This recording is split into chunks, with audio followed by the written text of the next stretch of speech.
So thank you, Karen and Stephen, for the inputs about the millennials. I think today I'm just going to add on to the learnings that we have so far in relation to understanding the youth of today or the young people of today.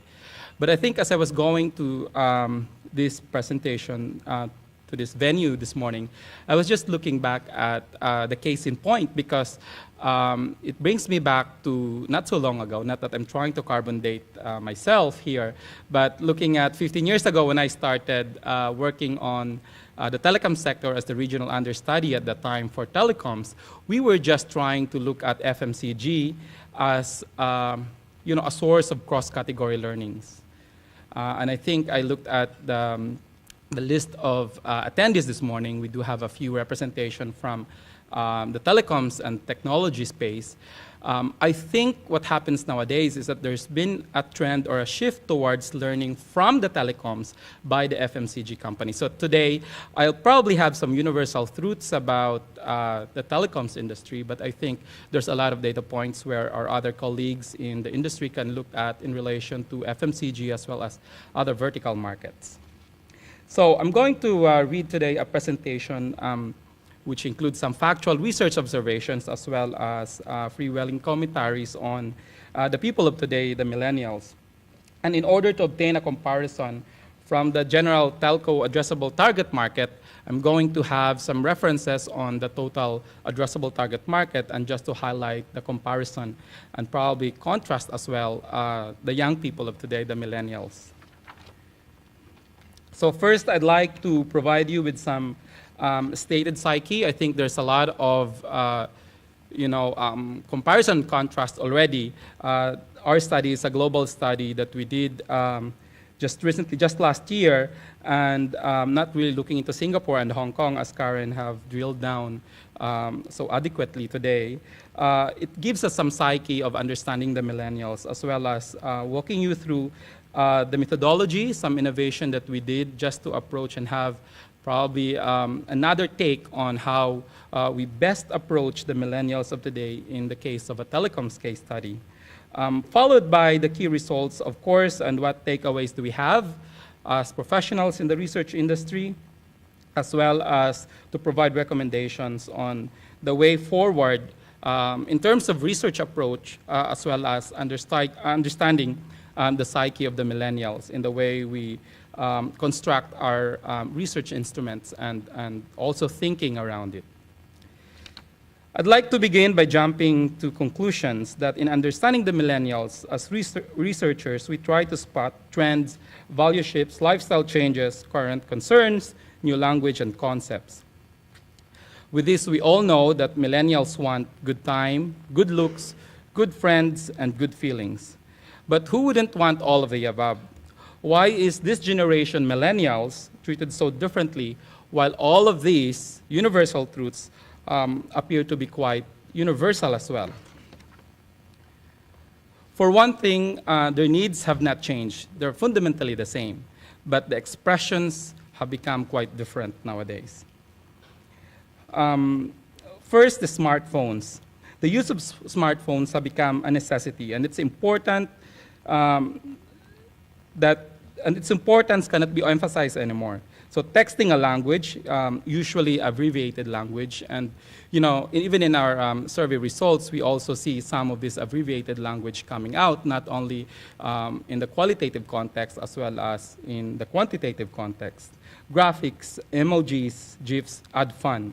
You can conduct simultaneous conversation, and to be connected means to be free. Second, instant, express, quick, speedy. They don't have a lot of time. And as Karen mentioned also earlier, they're always on the go, which means you need to engage them in order to get their undivided attention, even for a short period of time. Liking is more than just a sense of affirmation. That ever-moving thumb, which is swiping to the left or to the right, as well as pushing the like button, is a common behavior. It is a reflection of how they are aligned with you, like a quick nod of a decision on what they want and with who they want to spend their time with. So these expressions help the millennials reflect the right attitude. Coolness, individualism, beautiful looks. The millennials are idealistic in most areas of life. They have big dreams, and there are many things that they want to achieve in life. The products and services around them fulfill their need for vanity and self-confidence. There is no more excuse for being unattractive. In the process, we note that there's also the illusion of branding, the rise of individualism. I think Karen mentioned it well, contrasting Hong Kong and Singapore, and a greater latitude in self-expression. So this brings us to a research approach. Determining the expressions can no longer be covered by pure, rational, traditional surveys. With this, understanding of the subconscious plays a role. Measuring purely rational processes is no longer good enough. Instead, bridging rational and emotional, or the subconscious, is key to accurately predicting how the millennials really behave and decide. In his book, Thinking Fast and Slow, Daniel Kahneman talks about System 1 and 2. And I think most of us in this room are already familiar with the dynamics of System 1 and 2. But just to explain it again here, System 1 talks about the subconscious level, the implicit cues. And these are the fast, intuitive decisions like what most consumers do, particularly the millennials nowadays. While System 2 is all about logic, rational thinking, slow decision-making, which is used for longer, effortful setting in making decisions or problem solving. Now, let's talk about the case study, which was also presented at the SOMAR in New Orleans last year.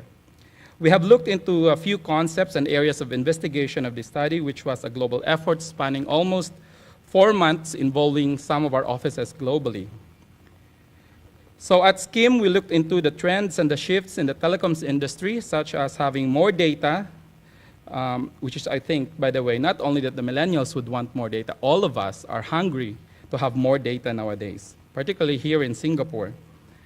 Of course, more call minutes in lesser cost and the arrival of new players as well as market disruptors. Because we know for a fact that this is not just about the telecoms per se. That's why, as I alluded to earlier in the presentation, there are a lot of cross-category learnings. Other market disruptors in this industry, payment modes, online shopping, and telecoms appear to be hugging all of these or embracing all of these other vertical markets in different ways. Now, and as an additional layer, we took the traditional max diff.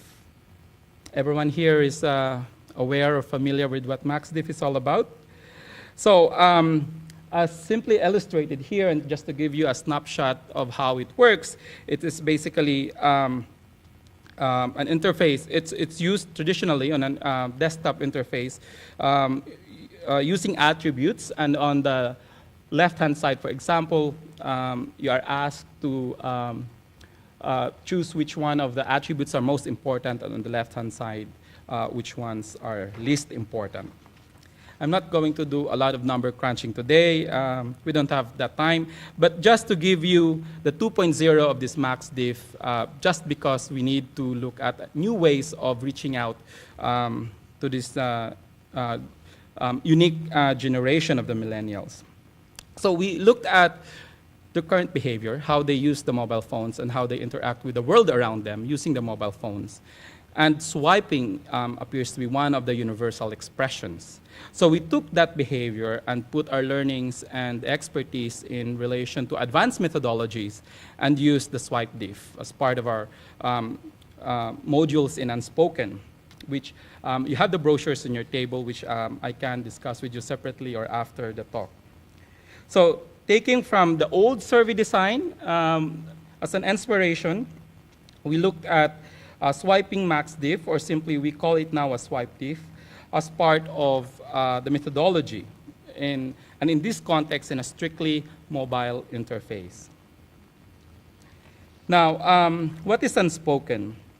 So basically, it's a research platform that takes into account all the other learnings that we have in studying the youth of today, as well as how consumers in general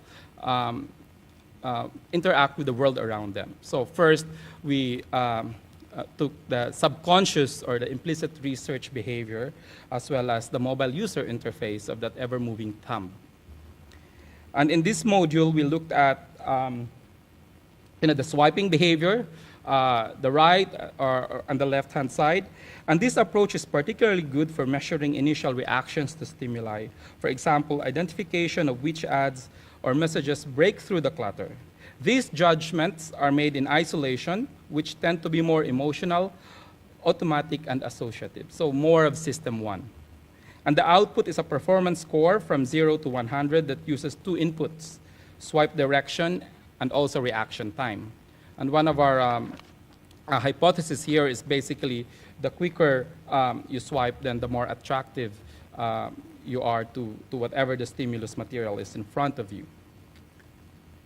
Okay, and just to illustrate it a bit more so that you understand the context of this study, I'm going to carve out here one of our videos for Unspoken. This is not the exact same stimulus material that we use for this study, but just to illustrate what I'm talking about.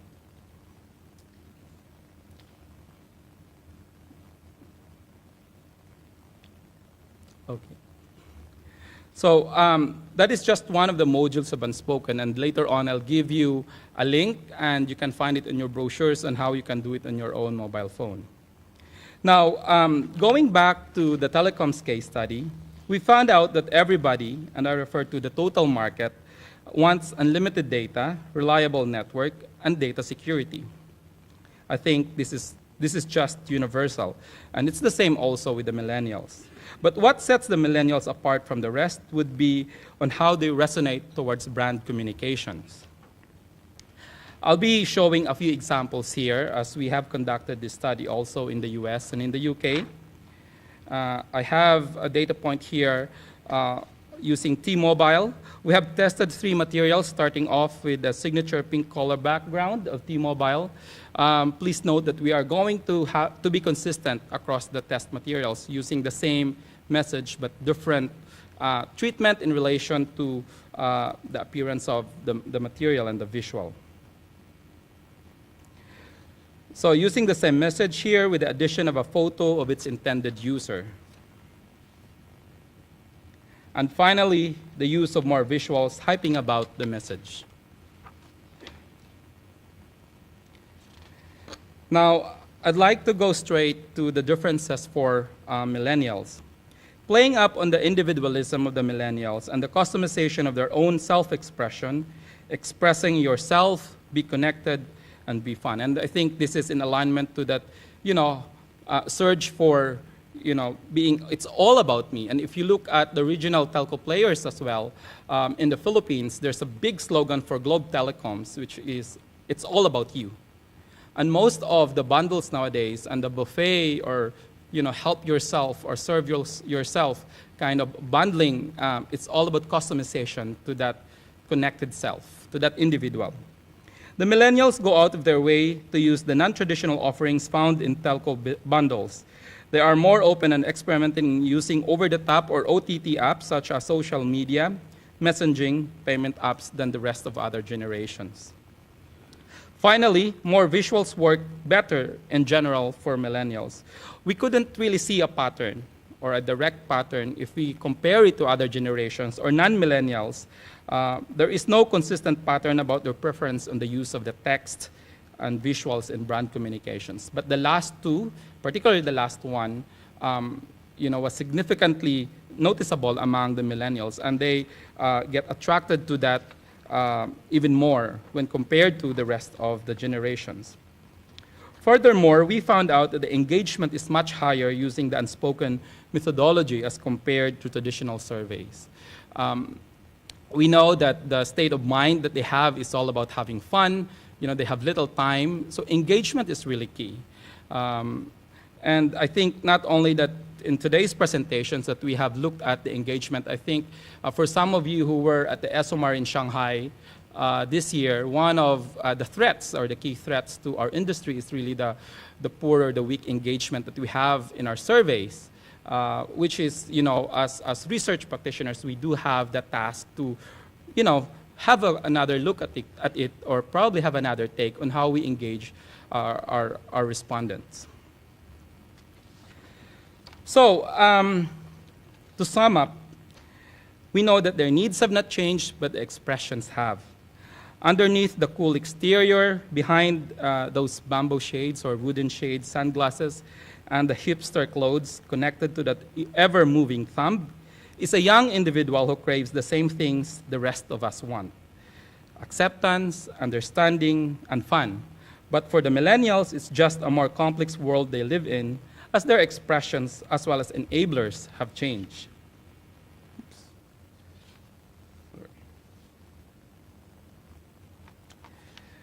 So now that you have heard our story, what is then for you to take as marketing professionals and researchers when studying the millennials? You may take away these 4 key things today. Firstly, don't forget about the basics. Even if there are so many new things that are coming up, even if the market is changing wildly for telecoms and even for other vertical markets, the fundamentals remain the same.